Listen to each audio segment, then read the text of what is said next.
ગીતા એ ઉપદેશ નથી, પણ એ જ્ઞાનનો ભંડાર છે. ગીતા એ જીવન જીવવાની કળા છે અને એને પાલન કરવું ખૂબ જ અઘરું છે. ભગવદ્ ગીતાનો અધ્યાય 2 શ્લોક 66મો. ભગવાન બોલ્યા કે જે પુરુષે મન અને ઇન્દ્રિયો જીત્યા નથી તેનામાં નિશ્ચયાત્મક બુદ્ધિ નથી હોતી, તેમજ એ અયુક્ત માણસના અંતઃકરણમાં ભાવના પણ નથી હોતી, તથા ભાવનાહીન માણસને શાંતિ નથી મળતી, અને શાંતિ વિનાના માણસને સુખ ક્યાંથી મળે. એટલે ભગવાન બીજા શબ્દોમાં કહીએ કે જેનું મન અસ્થિર હોય છે, જેને અસ્થિર મન હોય છે, એ અસ્થિરને આત્મજ્ઞાન હોતું નથી. અસ્થિર નથી, ધ્યાન થતું નથી. ધ્યાન રહિત હોય તેને શાંતિ હોતી નથી, અને જે અશાંત હોય એને સુખ ક્યાં મળે. જો બીજા શબ્દોમાં, ઇસ્કોનના શબ્દોમાં કહીએ તો, કૃષ્ણ ભાવના પરાયણ થઈને જે મનુષ્ય પરમેશ્વરના સંબંધમાં રહેતો નથી તેની બુદ્ધિ દિવ્ય થતી નથી, અને ચિત્ત પણ સંયમિત થતું નથી, જેના વિના શાંતિની કોઈ શક્યતા રહેતી નથી, અને શાંતિ વિના સુખ પણ કેવી રીતે મળે.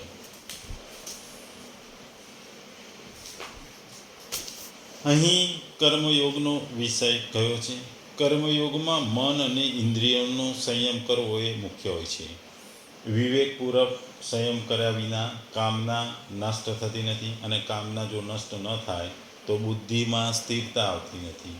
આથી કર્મયોગીએ પહેલાં મન અને ઇન્દ્રિયો પર કાબૂ મેળવી એનો સંયમ કરવો જોઈએ, અને જો મન અને ઇન્દ્રિયો સંયમિત થાય તો જ તમારી બુદ્ધિ એકાત્મક બુદ્ધિ નિશ્ચયાત્મક બને. નહીં તો તમારી ઇન્દ્રિયો જો સંયમમાં ના રહે તો તમારી બુદ્ધિ એકાત્મક અથવા નિશ્ચયાત્મક ના રહે. અહીં ભગવાન કહેવા માંગે છે, જે મનુષ્યના મન અને ઇન્દ્રિયો વશમાં કરાયેલા નથી, ઇન્દ્રિયોના ભોગોમાં જેની ખૂબ જ આસક્તિ હોય છે, તેવા વિષયાક્ત અવિવેકી મનુષ્યનું અહીં અયુક્ત પદ છે. અહીં એવો ભાવ જણાવવામાં આવ્યો છે કે 41મા શ્લોકમાં વર્ણિત નિશ્ચયાત્મકમાં બુદ્ધિ તેનામાં હોતી નથી.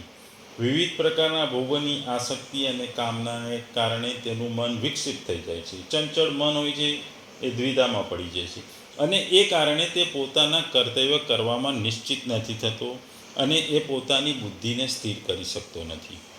અહીં એવું જણાવવામાં આવ્યું છે કે મન અને ઇન્દ્રિયોને આધીન રહેનાર વિષયાત્મક મનુષ્યની બુદ્ધિ નિશ્ચયાત્મક હોતી નથી. અને જો બુદ્ધિ નિશ્ચયાત્મક ના હોય તો એમાં તો કશું કહેવાનું હોય જ નહીં, પણ તેનામાં ભાવના પણ ઉત્પન્ન થતી નથી, એટલે ભાવના પણ ના હોય. અર્થાત પરમાત્મામાં સ્વરૂપમાં બુદ્ધિમાં સ્થિર થવું તે દૂરની વાત છે. વિષયોમાં આસક્તિ હોવાને કારણે તે મનુષ્ય પરમાત્મામાં ના સ્વરૂપનું ચિંતન પણ કરી શકતો નથી. તેનું મન હંમેશામાં વિષયોમાં રમણ ફર્યા કરે છે. અહીં ભગવાન એવું કહેવા માગે છે કે પરમ આનંદ અને શાંતિના સમુદ્ર પરમાત્માનું ચિંતન ન થવાથી અયુક્ત મનુષ્યનું ચિત્ત નિરંતર વિકસિત રહે છે. તેમાં રાગ, દ્વેષ, કામ, ક્રોધ, લોભ, ઈર્ષા વગેરે જાતના ઉત્પન્ન થાય છે, અને વ્યાકુળ બની જાય છે, અને આ વ્યાકુળતાને લીધે તેને શાંતિ નથી મળતી. અને જો મનુષ્યને શાંતિ ના મળે તો એને સુખ ક્યાંથી મળે. કે ચિત્તમાં શાંતિનો પ્રાદુર્ભાવ થયા વગર કોઈપણ અવસ્થામાં કોઈપણ ઉપાયથી મનુષ્યને સાચું સુખ નથી મળતું, અને મળી પણ શકતું નથી. વિષયો અને ઇન્દ્રિયોના સંયોગમાં તેમજ નિંદ્રા, આળસ, પ્રમાદના ભ્રમને કારણે જે સુખની પ્રતીતિ થાય તે વાસ્તવમાં સુખ નથી, તે તો દુઃખનો હેતુ હોવાને કારણે દુઃખ જ ગણાય. એટલે ભગવાન અહીં કહે છે કે જેના મન અને ઇન્દ્રિયો પર કાબૂ નથી, અને જેઓની ઇન્દ્રિયોને મન સંયમિત નથી, એવા માણસોની બુદ્ધિ નિશ્ચયાત્મક હોતી નથી, અને જેની બુદ્ધિ નિશ્ચયાત્મક નથી હોતી એની બુદ્ધિ અયુક્ત હોતી એ માણસના ભાવનાઓ પણ હોતી નથી, અને જે માણસનો આ ભાવના નથી હોતી એને શાંતિ મળતી નથી, અને શાંતિ ના મળતી હોય એ માણસ સુખી ન હોઈ શકે. એટલે જે માણસ અશાંત છે તે સુખી કેવી રીતે શકે? કારણ કે તેના હૃદયમાં હરદમ ખળભળાટ થતો રહે છે.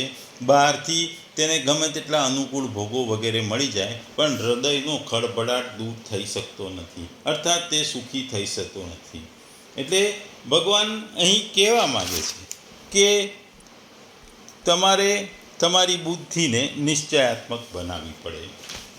ભગવાન કહે છે કે નિષ્કર્મને વિપરીત અને નિષેધાત્મક વર્ણન દ્વારા દ્રઢ કરે છે. અગાઉ ભગવાને કીધું હતું ભગવાનને જાણો અને શાંતિ પામો એવું કહેવાય છે. આ શ્લોકમાં ભગવાન કહે છે કે ભગવાન નહીં તો શાંતિ નહીં. જે મનુષ્યના મન અને ઇન્દ્રિયો અનુશાસિત કરવાનું શીખ્યો નથી તે ભગવાનનું ધ્યાન કરી શકે નહીં, ન દિવ્ય આનંદનો અનુભવ કરી શકે. ઉત્કૃષ્ટ સ્વાદ વિના નિકૃષ્ટ સ્વાદનો ત્યાગ કરવો અશક્ય બનીને છે. જેમ મધમાખી માટે પુષ્પના રસનો ત્યાગ કરવો અશક્ય હોય છે, તેમ આવો મનુષ્ય માયિક સુખની શોધમાં પડતો હોય છે. પહેલાંના જમાનામાં એક વાર્તા પ્રસિદ્ધ હતી મધમાખીની, કે એક મધમાખી કમળના પુષ્પ પર બેસી તેનું રસપાન કરી રહી હતી.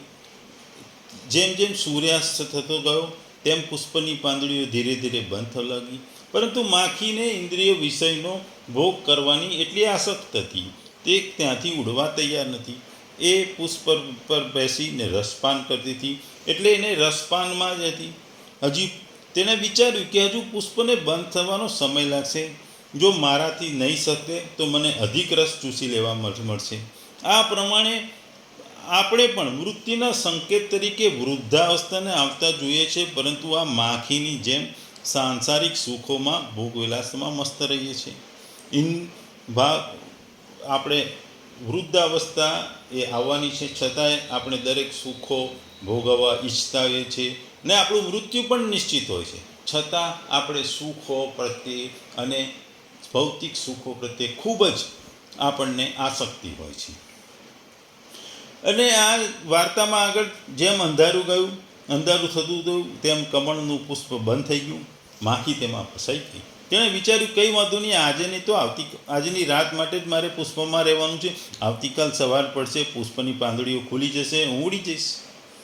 મધમાખી લાકડાને આરપાર કરવાની કોતરવાની શક્તિ હોય છે, પરંતુ ઇન્દ્રિય વિષય ભોગને પ્રત્યે આસક્તિને કારણે માખી લાકડું કોતરી શકતી હતી, એ કમળની કોમળ પાંદડીઓને કોતરી ના શકી, એમાં ફસાઈ ગઈ. આ સમય દરમિયાન એક હાથી ત્યાંથી પસાર થતો હતો. એણે એ કમળની આખી ડાળી તોડીને ગળી ગયો. માખી પણ કમળની સાથે હાથીના ઉદરમાં ગઈ. માખી વિચારવા લાગી, મારું પ્રિય કમળ ક્યાંક જઈ રહ્યું છે, હું પણ તેની સાથે સરસ જઈ રહી છે. પશ્ચાત તરત તે મૃત્યુ પામી. આ રીતે જ આપણા મનુષ્ય પણ ઇન્દ્રિયો સંતોષવામાં મગ્ન રહીને અને રહે છે, અને સંતો મહંતો ભગવદ્ ગીતા ભાગવતના ઉપદેશો પ્રત્યે ધ્યાન નથી આપતા. અંતે કાળ મૃત્યુના સ્વરૂપે આપણને ગળી જાય છે. એટલે ભગવાન અહીં કહે છે કે જેઓ ઇન્દ્રિયોનું નિયમન કરવાની અને ભક્તિમાં પરોવવાની અવગણના કરે છે તેઓ માયાના સ્તરીય દુઃખો વચ્ચે અથડાયા કરે છે. માયી કામનાઓ ચર્મરોગના ખરજ જેવી છે. આપણે જેમાં જેટલા રીતે થઈએ એમ એ વધુ વકરતું જાય છે. સાંસારિક ભોગવિલાસની લિપ્ત અવસ્થામાં પણ આવું જ થાય છે. એટલે ભગવાન કહે છે કે જેમ સમુદ્રની વચ્ચે કોઈ બોટ કે નાવ રસ્તો ભૂલી ગઈ હોય તો તે આમથી તેમ અથડાયા કરે છે, ફર્યા કરે છે, પણ એને રસ્તો નથી મળતો. અંતે એ કોઈક શિખર કે કોઈક પહાડ જોડે અથડાય છે અને એ હોડી કે નાવનો નાશ થાય છે. એમ માણસની પણ ભૌતિક સુખોની એટલી બધી અભિલાષાઓ હોય છે, જિજ્ઞાસાઓ હોય છે, અને ભૌતિક સુખો માટે એટલી લાલસા અને લાલચ હોય છે કે તે એની પાછળ ગાંડો થઈને પડે છે, અને એમાં એ રચ્યો પચ્યો રહે છે એ સમાજમાં, અને એ પોતાની બુદ્ધિને વિનાશ તરફ લઈ જાય છે. એને ભૌતિક સુખોની ભૂખ કોઈ દિવસ પૂરી થતી નથી અને એ ભૂખ સંતોષવા માટે અવનવા કારસ્તાનો કે તિકડમ લડાવતો હોય છે. એટલે એનું મન હંમેશા ઊંચું નીચું થતું હોય, મનને શાંતિ નથી હોતી. અરે આ શાંતિ ના હોય તો પછી એને સુખ ખરું? સુખની વ્યાખ્યા શું? સુખ ક્યાંથી મળે? એટલે માણસને જેને પોતાના મન અને ઇન્દ્રિયો ઉપર કંટ્રોલ નથી, એટલે કાબૂમાં કરી શકતો નથી અથવા ઇન્દ્રિયોને જીતી શક્યા નથી, તેઓની બુદ્ધિ નિશ્ચયાત્મક હોતી નથી, એની બુદ્ધિ એ સ્થિર હોતી નથી. એટલે એ માણસ ગમે તેમ વિચાર કરતો રહે છે અને એટલે આવા માણસમાં એક ભાવના પણ નથી કોઈ માણસ પ્રત્યે ભાવના હોતી નથી, કોઈ પ્રભુ પ્રત્યે ભાવના નથી. હવે આવા ભાવનાહીન માણસને શાંતિ ક્યાંથી હોય? અને શાંતિ ના હોય તો સુખ ક્યાંથી હોય? એટલે ભગવાન કે સુખ જોતું હોય તો શાંતિ જોઈએ, અને શાંતિ જોઈતી હોય તમારા મનને તો તમારે ભાવનાવાળા હોવું જોઈએ. અને જો તમે ભાવનાવાળા હોવ તો તમારી બુદ્ધિ એક ચિત્ત હોય, એક નિશ્ચયાત્મક હોય. અને આ બુદ્ધિ નિશ્ચયાત્મક ક્યારે હોય? કે તમે તમારી વસ્તુઓ, ભૌતિક સુખો એટલે કે મન અને તમામ ઇન્દ્રિયો ઉપર તમારો કાબુ હોય, કે એને તમે જીતી લીધી હોય. એટલે ભગવાન કહેવા માગે છે કે માનવી પોતાના મનને ધ્યાનમાં સ્થિર કરી શકે નહીં, તેને આત્મજ્ઞાન થઈ શકે નહીં. અસ્થિર મનવાળો માણસ જરા પણ ધ્યાન ધરી શકે નહીં, તેને આત્મજ્ઞાનમાં તે ઉત્કટ ભાવના કે મોક્ષ માટે જ્વલન ઝંખના હોઈ શકે નહીં. અને જે ધ્યાન ધરતો નથી તેને મનની પણ શાંતિ નથી, અને અશાંત તે હોય એ સુખી ક્યાંથી હોય? તૃષ્ણા, ભૂખ એ શાંતિની દુશ્મન છે. જે ઇન્દ્રિયો વિષયોની લેશ માત્ર તૃષ્ણા રાખે છે તે માણસને જરા પણ સુખ હોઈ શકે નહીં. મનમાં હંમેશા અજંપો રહે કરે, તે ઇન્દ્રિય વિષયોની ઝંખના કર્યા કરે. જ્યારે આ તૃષ્ણા નાશ પામે ત્યારે માનવી શાંતિ પામે છે, પછી જ તે ધ્યાન ધરી શકે છે, તે આત્મામાં રત રહી શકે છે. આજના જમાનામાં ભૌતિક સુખો અને ખાસ કરીને પૈસાની પાછળ લોકોનું એટલું બધું પ્રેમ હોય છે, કારણ કે એમાં એમની જિંદગીમાં એમને કોઈ દિવસ શાંતિ મળતી નથી, અને શાંતિ ના મળવાથી એ સુખેથી જીવી શકતો નથી. આજે દરેક માણસને પૈસો જોઈએ છે, અને તે પૈસો પણ મહેનત વગર મહેનતનો જોઈતો છે. એટલે આજે મોટા ભાગના લોકો શેર બજાર તરફ પડે છે. શેર બજારમાં 2 દિવસમાં થોડા કમાય એટલે એ પૈસા વધુ શેર બજારમાં નાખે છે. અને શેર બજાર એ જુગાર જેવું છે, એ સટ્ટા જેવું છે, એમાં ઉપર નીચે હંમેશા થયા કરતું હોય છે. અને માણસ જ્યારે શેર બજારમાં રોકાણ કરે છે ત્યારે ઊંચ નીચ થતી રહે છે, એટલે એના મનમાં ઉચાટ ઉત્પન્ન થાય છે. અને કોક વખત શેર બજાર અચાનક તૂટી જાય છે, એ માણસ દેવામાં ચડી જાય છે. અને આમ અશાંત મનમાં એની ઝડપીથી ખૂબ જ મહેનત વગર પૈસા કમાવાની લાલચથી એ ત્યાં પૈસા ગુમાવે છે. અને આ પૈસા ગુમાવવાથી એનું મન અશાંત થઈ જાય છે, અને એને સુખ મળતું નથી. આમ કોઈ પણ વસ્તુમાં તમે શોર્ટકટ કે જે સામાન્ય માર્ગ કરતાં શોર્ટકટ તમે પસંદ કરો, કે ભૌતિક સુખ માટે તમે શોર્ટકટ પસંદ કરો, એ હંમેશા નુકસાન કરે છે અને મનમાં અશાંતિઓ સર્જે છે. અને અશાંત મન કોઈ દિવસ સુખી હોતું નથી. એટલે ભગવાન કહે છે અહીંયા કે તમે મારામાં એક ઓતપ્રોત થઈ જાઓ, કૃષ્ણ ભાવના પરાયણ બની જાઓ, તો જ તમને શાંતિ મળશે. કારણ કે મનુષ્ય જ્યારે એમ સમજી જાય કે કૃષ્ણ સર્વયજ્ઞ તથા તપના ઉત્તમ ફળોના એકમાત્ર ભોગતા છે અને અખિલ બ્રહ્માંડના સ્વામી છે, તો જ તે જીવન માત્રના સાચા મિત્ર છે, ત્યારે જ તેને વાસ્તવિક શાંતિ મળી શકે. તેથી જો મનુષ્ય કૃષ્ણ પરાયણ ન બને તો તેનું મનમાં કોઈ અંતિમ ધ્યેય નથી હોતું, અને અંતિમ ધ્યેયનો અભાવને કારણે અશાંતિ થાય છે. જ્યારે મનુષ્યને ખાતરી થઈ જાય છે કે કૃષ્ણ જ ભોગતા, સ્વામી અને મિત્ર છે, ત્યારે સ્થિર ચિત્ત થયેલો મનુષ્ય શાંતિ અનુભવી શકે છે. આજના જમાનામાં પણ ભૌતિક સુખોને કારણે મનુષ્ય અને મન ચંચળ હોય છે, અને ભૌતિક સુખોની ભૂખ એ કોઈ દિવસ પૂરી થતી નથી. આ ભૂખ હંમેશા વળતી જાય છે, અને એ ભૂખનો પણ સંગ્રહ કરે છે, પૈસાનો સંગ્રહ કરે છે, પૈસાની પાછળ પડે છે. એટલે મનુષ્યને શાંતિ નથી મળતી. એટલે આજના જમાનામાં આ ઉચાટ અશાંત મન અને સુખી ન હોવાને કારણે હંમેશા ઉચાટમાં રહેતા મનુષ્યને રોગો ઘર કરી જાય છે. ડાયાબિટીસ છે, બ્લડ પ્રેશર છે, અને આજકાલ તો હૃદય રોગના એટલા બધા રોગો વધી ગયા છે કે જેઓને હૃદયનો જે એટલા બધા રોગ વધી જાય છે કે માણસને હાર્ટ એટેક આવે છે અને તે મૃત્યુ પામે છે. આમાં મુખ્ય કારણ મનને શાંતિ નથી હોતી. મન હંમેશા ચંચળ હોય છે અને એ ચંચળ મનમાં અશાંતિ હંમેશા રહેતી હોય છે. દરેકની આજના જમાનામાં દેખાદેખી અને આની પાસે આ ગાડી છે તો મારે પણ આ ગાડી લઈ છે, આનો છોકરો આવું કરે છે તો આ જે દેખાદેખીને કારણે માણસ એક ચિત્તમાં નિશ્ચયાત્મક બનતો નથી. એ પોતાના ધ્યેય તરફ નથી વળતો, પણ અડોશ પડોશ અને બીજાના લોકોને જે એ પ્રમાણેનું જીવન જીવવા માંગે છે કે પોતે જે કમાય છે એવું જીવન જીવવાનું એ પ્રમાણે જીવવા માંગતો નથી. એટલે એની ભાવનાહીન થઈ જાય છે. ભાવનાહીન થવાથી એને શાંતિ મળતી, અને શાંતિ ન મળવાથી એ સુખી નથી હોતો. એટલે એને રોગો ઘર કરી જાય છે. અને આજના જમાનામાં મોટા ભાગના રોગોનું કારણ મનની અશાંતિ છે. મનનું સુખ નથી હોતી, મનમાં અશાંતિ રહે છે, મનમાં ઉચાટ રહે છે. એ મુખ્ય કારણ છે. એટલે ભગવાન કહે છે કે જે મનુષ્યની બુદ્ધિ નિશ્ચયાત્મક ના હોય એનાથી શું પરિણામો આવે છે અને આ માણસ કેવો હોય છે એ આ શ્લોકમાં આપણને સમજાવે છે. કારણ કે મન અને ઇન્દ્રિયોને વશ કરીને અનાસક્ત ભાવે ઇન્દ્રિયો વડે વ્યવહાર કરનારા સાધકને સુખ, શાંતિ અને સ્થિતપ્રજ્ઞ અવસ્થા પ્રાપ્ત થાય છે. એમ એ વસ્તુથી વિપરીત આ શ્લોકમાં ભગવાન કહે છે કે જેના મન અને ઇન્દ્રિયો જીતાયેલા નથી કે વશમાં નથી, તેઓને સુખ અને શાંતિનો અભાવ હોય છે. અને આના માટે સુખ અને શાંતિ માટે તમારે ઇન્દ્રિયોને કાબૂમાં કરી તમારી બુદ્ધિને એકાત્મક અથવા નિશ્ચયાત્મક બનાવવી પડે.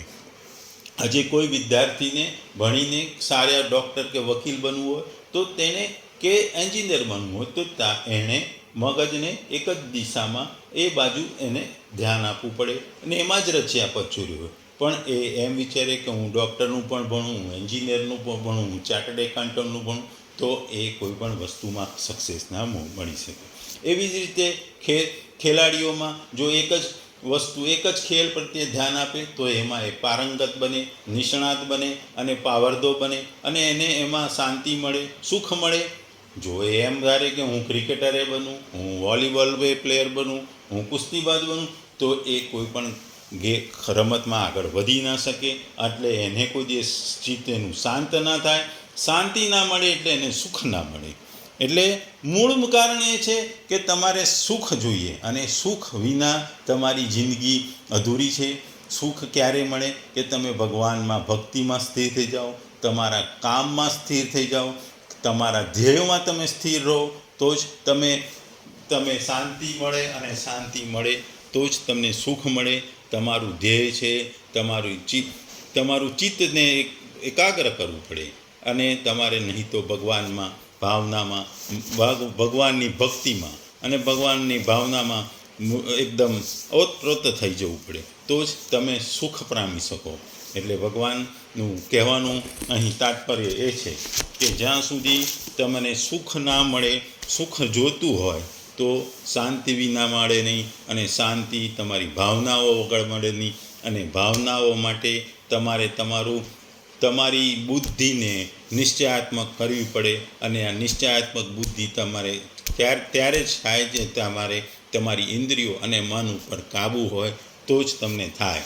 એટલા માટે ભગવાન કહે છે કે તમારે કોઈ પણ વસ્તુમાં એકાગ્ર થઈ બુદ્ધિને નિશ્ચયાત્મક કરો તો જ તમે એ વસ્તુને પૂર્ણ કરીને તમે શાંતિથી સુખ મેળવી શકો. કોઈ પણ વસ્તુ હોય, એટલે ભગવાનની ભક્તિ નહીં, પણ તમારું ધ્યેય હોય કે તમારો ધંધો હોય કે કોઈ પણ વસ્તુ હોય, એમાં તમારે એક ચિત્ત થઈ તમારી તમામ પ્રકારની ઇન્દ્રિયોને કાબૂ લઈ એક મગ્ન થવું પડે, એ વસ્તુમાં એકાગ્ર થવું પડે.